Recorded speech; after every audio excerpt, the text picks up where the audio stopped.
पावसाळ्यापूर्वी महानगरपालिकेकडून नालेसफाईला सुरुवात झाली असून आता आपण बोरोली कांदिवलीमधील पोयसर ईस्ट या ठिकाणी आहे आणि आपण बघतो या ठिकाणी नालेसफाईला सुरुवात झाली असून या ठिकाणी नाला अजून भरलेला आहे। या ठिकाणचा गाळ आहे तो या ठिकाणी अद्यापही काढला गेलेला नाही। आपण आता कांदिवली आणि बोरोलीच्या मध्ये जो पोयसर ईस्ट आहे त्या भागामध्ये आहे आणि आपण हा संपूर्ण बघू शकता। हा नाला जो आहे या ठिकाणी संपूर्ण कचरा आहे आणि या ठिकाणी कोणतीही साफसफाई केली गेलेली नाही आहे। तसंच आपण पुढचा बघितलं तर या ठिकाणी कसलं तरी काम सुरू आहे, पण त्या कामाचा डेब्रिज पूर्ण या नाल्यामध्ये टाकला जात आहे। संपूर्ण नाल्यामध्ये हा डेब्रिजने पूर्ण नाला हा भरलेला आहे आणि त्याच्या पुढे पण आपण बघितलं तर त्याच्या पुढे पण अद्यापही कचरा आहे। आणि सर्वात महत्त्वाचं म्हणजे या ठिकाणी या नाल्याच्या बाजूला आपण बघितलं मोठ्या प्रमाणामध्ये वस्ती आहे आणि या वस्तीला लागूनच एक ज्युनियर कॉलेज आहे, DVM high school and junior college. त्यामुळे या ठिकाणी विद्यार्थी हे शिकत असतात आणि या विद्यार्थ्यांना कुठे या ठिकाणी त्रास मोठ्या प्रमाणामध्ये होऊ शकतो या नाल्यामुळे, कारण की हा नाला या ठिकाणी साफ केला जात नाही आहे आणि या ठिकाणी आपण बघतो डेब्रिज देखील मोठ्या प्रमाणामध्ये टाकला जात आहे। त्यामुळे हा नाला तसाच भरलेला आहे। तसंच आपण बघतो या ठिकाणी ज्याचीच बाजू घेतली तर या ठिकाणी देखील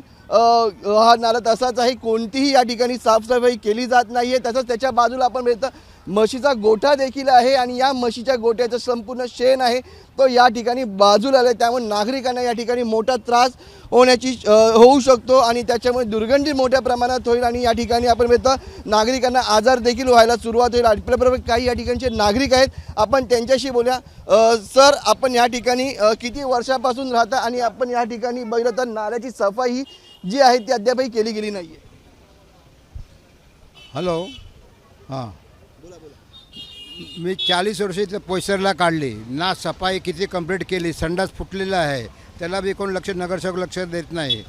पाणी भरलेलं असतो, आम्ही लेटर लिहिलं, आर्मीमध्ये बी लेटर लिहिलं, चेकिंगला फक्त बघून गेले आम्ही करतो म्हटलं, पण त्यांनी थोडी मदत आम्हाला केली, पण पुरा नाल्यामध्ये वरून माती टाकलेली आहे त्या लोकांनी।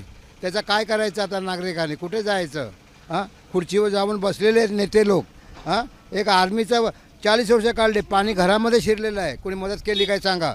सर्वांना लेटर लिहिलं। नाल्यामध्ये आपण बघितलं डेब्रिज देखील टाकला जातो, डेब्रिजमुळे नाला पूर्णपणे भरलेला आहे आणि त्याच्यामुळे पाणी नाल्यामध्ये डेब्रिज बी टाकलेलं आहे, त्याच्यामुळे नाला भरलेला आहे। काय करणार, कुठं आम्ही जाणार नागरिकांनी, तुम्ही सांगा?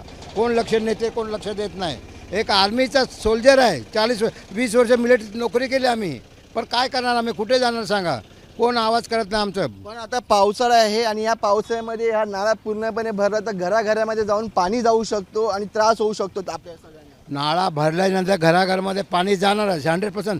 40 वर्ष आम्ही काढली, कशी काढली तुम्ही सांगा? घरात आमचा फोटो आम्ही बी काढलेला आहे।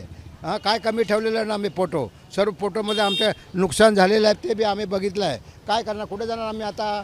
हां, आता हे आले आम्हाला मदत करायला, आम्ही धावत आलो त्यांच्याकडे, मला काहीतरी मदत तरी करतील मला आम्हाला। आत्ता आपण या ठिकाणी हा बघू शकता की हा नाला पूर्णपणे भरलेला आहे कचऱ्याने आणि त्याच्याच बाजूला हा ज्युनियर कॉलेज आहे आणि त्यामुळे नागरिकांना देखील या ठिकाणी मोठा त्रास होऊ शकतो। तसंच विद्यार्थ्यांना देखील मोठ्या या घाणीमुळे मोठा त्रास होऊ शकतो आणि त्यामध्ये त्या नाल्यामध्ये डेब्रिज देखील या ठिकाणी टाकले गेलेले आहे। त्यामुळे हा डेब्रिज जर या ठिकाणी हटवला नाही तर पावसाळ्यामध्ये हा नाला पूर्णपणे भरला जाईल पाण्याने आणि जे पाणी भरला तर आजूबाजूला जी वस्ती आहे त्यामध्ये आपण बघतो घरामध्ये पाणी जाऊ शकतो। त्यामुळे या ठिकाणी महानगरपालिका काय ॲक्शन घेणार आहे हे देखील पाहणं आता महत्त्वाचं ठरणार आहे। व्हिडिओ जर्नलिस्ट सिद्धांत तुबाळेसह मनोज जायकर, जय महाराष्ट्र न्यूज, मुंबई।